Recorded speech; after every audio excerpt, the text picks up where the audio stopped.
Assalamu alaikum, жамаат, кандайсыздар? Оразаңыздар кабыл болсын, ораза майрамыңыздар кут болсын. Мынакей дагы бир семьяга келип, мына бала чакасы менен кыйналып аткан дагы бир семьяга келдик эле. Ошол бүгүн числонун канчасы? 28 апрель 2020 жыл.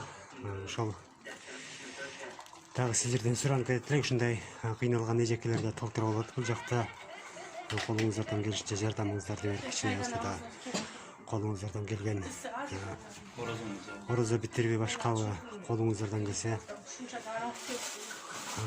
суранат элек ушу эжекелерге кичине жардам берели колуңуздан келишинче. Рахмат сиздерге, Алла разы болсун.